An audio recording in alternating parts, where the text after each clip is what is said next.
The Board of Zoning Appeals meeting for September 10th, 2025 is now in session. I'd like to introduce the board. To my far left is Brian Volikolski. I'm Ashley Garkart, and to my right is Todd Galling. To my very far right is Heather Freeman, our Concord Township Zoning Inspector. And to my very far left is Bridie Sweeney, our legal counsel. Under advice of our legal counsel, we ask that anyone speaking tonight must be sworn in. If you plan on speaking, please stand and raise your right hand.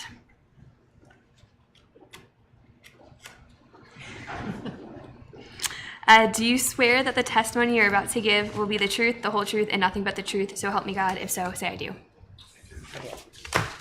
Please be seated.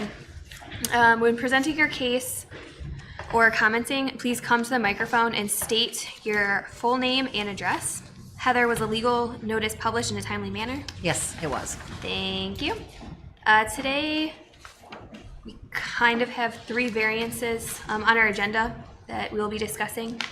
The board is missing 2 members tonight, so we only have 3. A 3 majority is still required. Correct. So all 3 of us would have to say yes for that.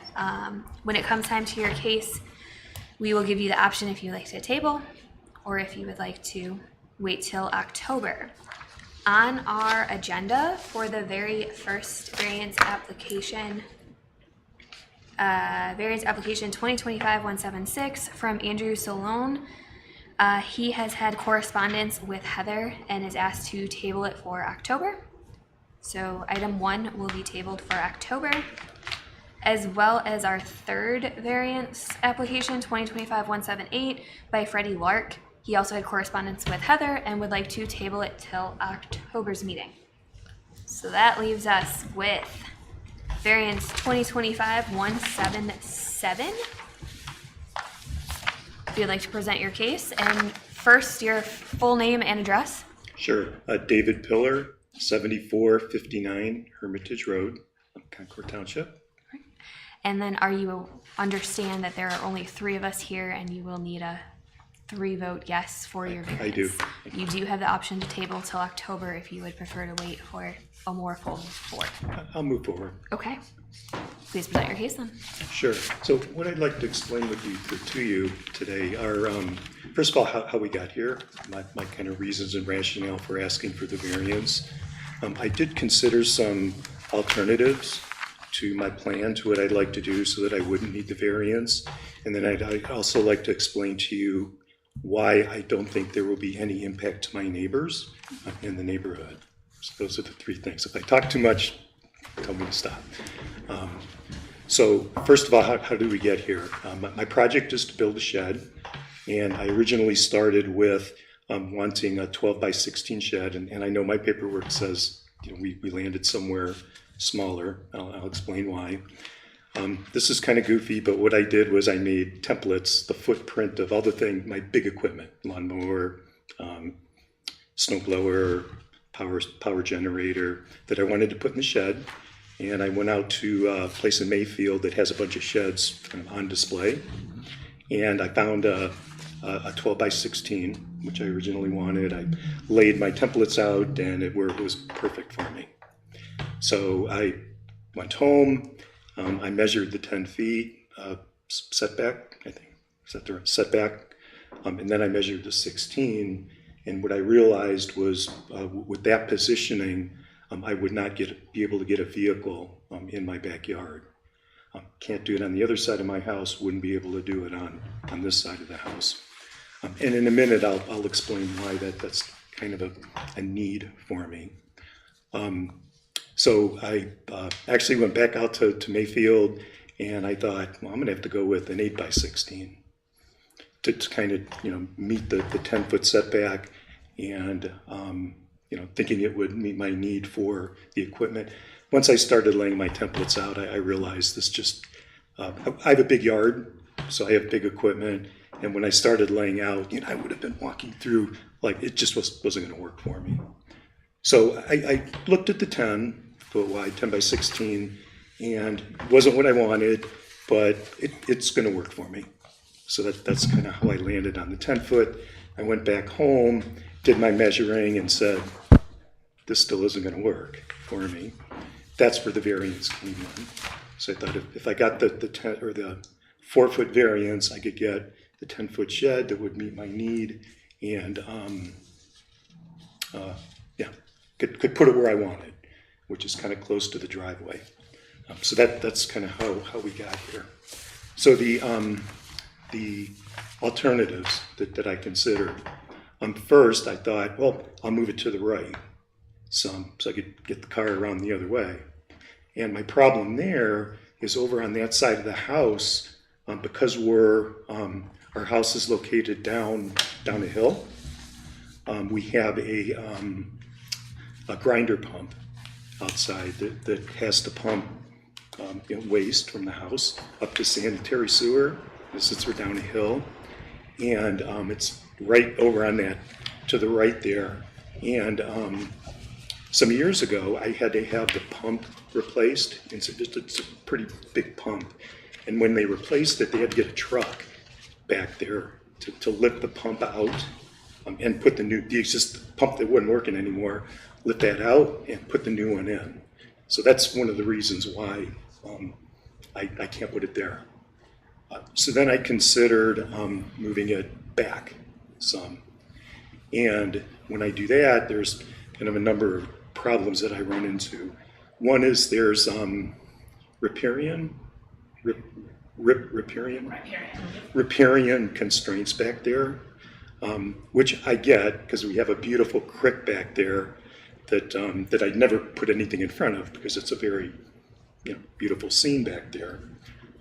Well, if I put the shed back, my neighbor's house to this side, they have a patio, sliding door coming from their family room and a built-in pool right there. If I put the shed back there, I just block their view of that because the creek is in my backyard, but it's not in theirs.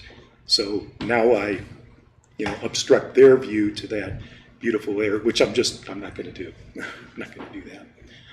I considered moving it back and then over to the right.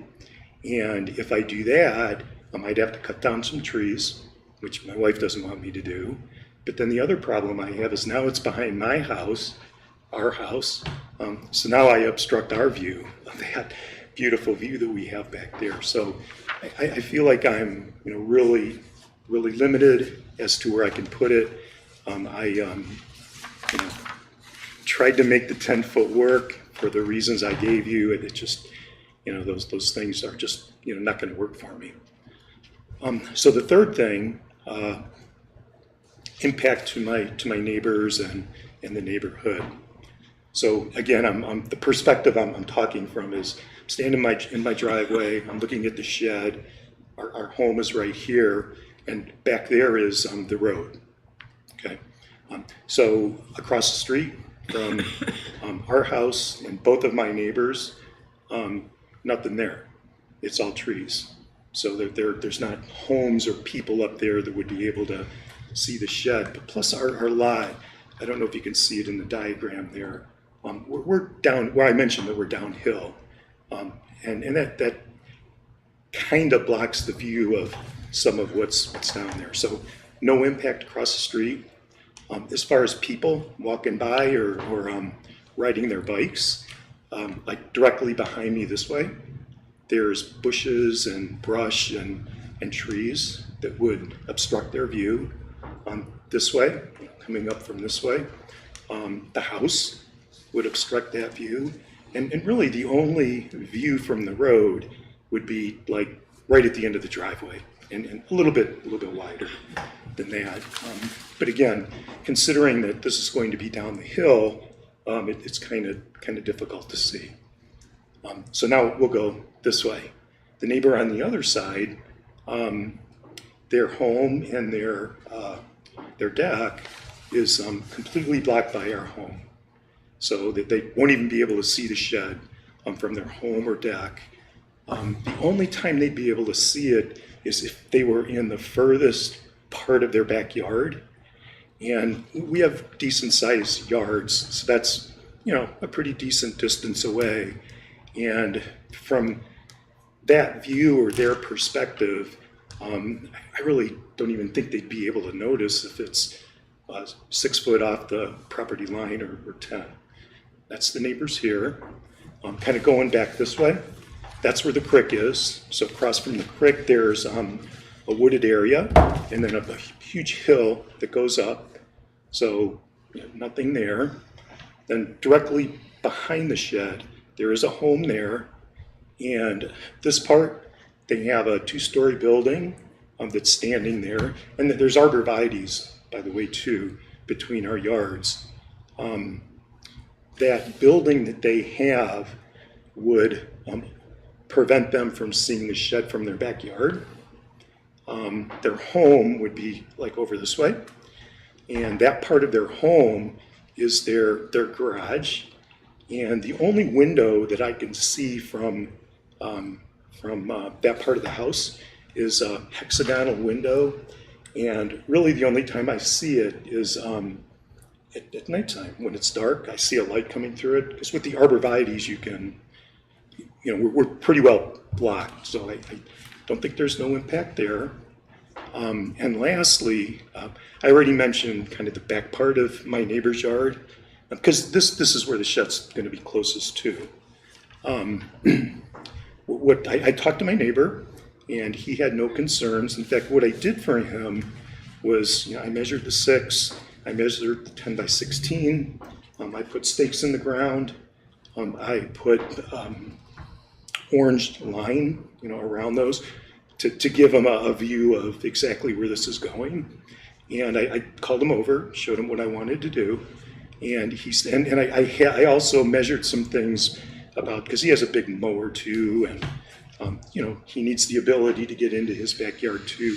So I measured all these things, and I was going to say, I checked this.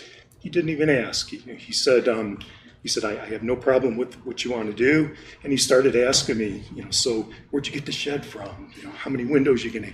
So he was more interested in what I was going to do than any concerns that he had with what I wanted to do. As far as that side of the house, there are 2 big double windows on that side of the house going into their bathroom or in their bathroom. If they looked out of those windows today, they're not going to see my shed. They're going to see their shed that they have over there. Because I think either last year or the year before, they had a shed put up, and it's right in front of those windows. So no, kind of no problem there. And their garage doors are also on that side of the house.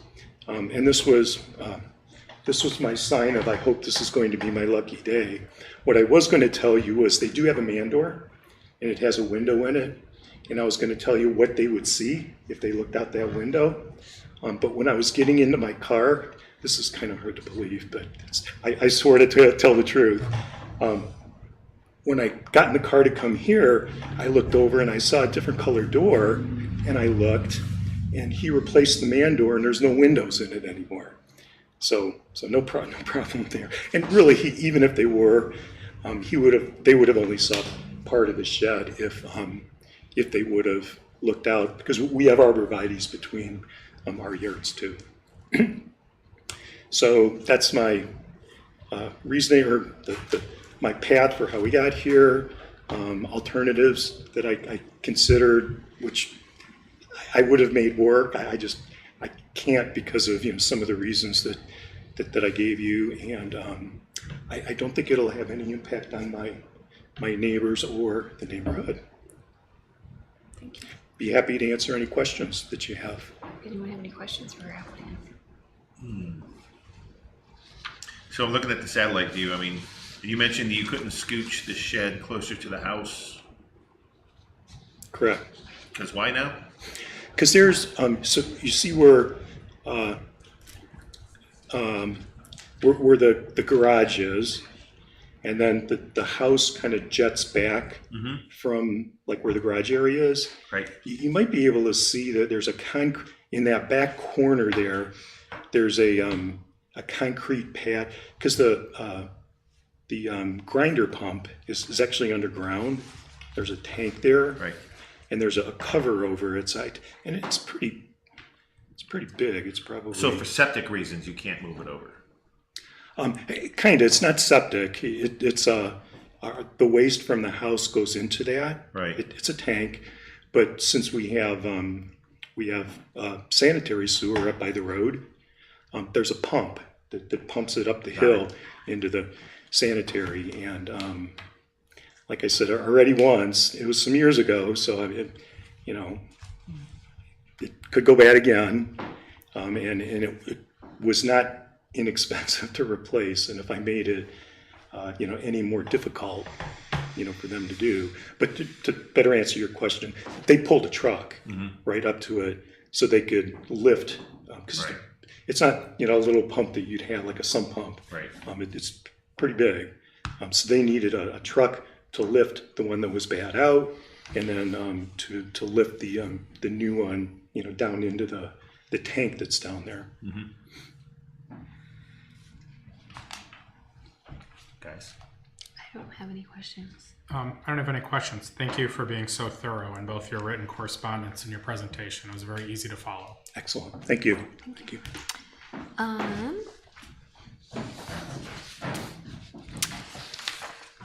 Heather, would you like to provide a quick summary of the applicants? Is there anything else you would like to add from the staff report? No, I guess that we should put on the record that Mr. Pillar's request is specifically a variance from section 15.04B1 to permit a detached accessory building to be located with a 6-foot side yard clearance in lieu of the minimum 10-foot. That's all I would like to add to the record. Okay, thank you. Is there anyone else speaking for or against the variance application? Okay, and if there is no one else, we'll close the public portion hearing of this. Does the board have some discussion? You did some work on it. So I apologize. What's Before that? discussion, the chair would like to entertain a motion. So moved. Second. Thank you. Now we can have a discussion. Yeah, he addressed the Duncan factors, and I believe it's important that approaching it from every angle in consideration of the neighbors is probably one of that ranks high on my list here. And shoving it in the back of the yard, I mean, they're taking riparian, that's just going to create another issue to either have to come in front of us for. But also in consideration of the neighbors, that even though it's his creek, his property, they enjoy it. And putting the shed back there, I mean, it's just a kind of a loser no matter what he does. So we just have to pick the least impactful. Can't disagree with anything you said. I think it was very thoroughly presented, and what Mr. Goling said is correct. I appreciate all the time that was put into the Duncan factors typed out with all the answers of why they do or don't apply to him. Oh, I did have one question. Yeah. Is the front view that you have, that's what's going to be facing the road? It's not going to be faced long ways, it's going to be short ways, right? Correct. Okay. The long view will be facing. So that's what's facing, not this way. Okay. All right. And then I'm gonna, because I don't say this part, but I'm gonna make it very nice for the neighbor. I'm gonna put one of those octagon windows up there too, just on the side that faces the road, just to make it look nice. Thank you. Well, if there's no further discussion, the question is on the approval of the variance application 2025-177. Yes vote for this approval. The yes vote is to approve the variance, and a no vote is to deny the variance application. Heather, can you call the vote? I will. Mr. Goling? Yes? Mr. Falkowski? Yes. Ms. Garkar? Yes. And the yeses have it, and the variance has been approved. You are good for your shed. And now, finally on the agenda is the April 9th minutes. I'm trying to pull them up now. They were last month. Was everyone here April? Were you Did here we get April? the minutes? Were you here April? I might have been. I probably was. They were last month. I don't have it printed. Excuse me, Ms. Chair. It was in last meeting month's packet. We had Yes. to table it because we didn't have a quorum to approve them. But the three of you were at All right. at that April meeting. Okay. Well, since the three of us were here, were here on the April 9th meeting. I will entertain a motion for approval. So moved. So moved. Second. Okay. All in favor? Aye. Any opposed? The April 9th minutes have been approved. And then the next meeting will be on October 8th, 2025. And the September meeting for the Board of Zoning Appeals is now adjourned.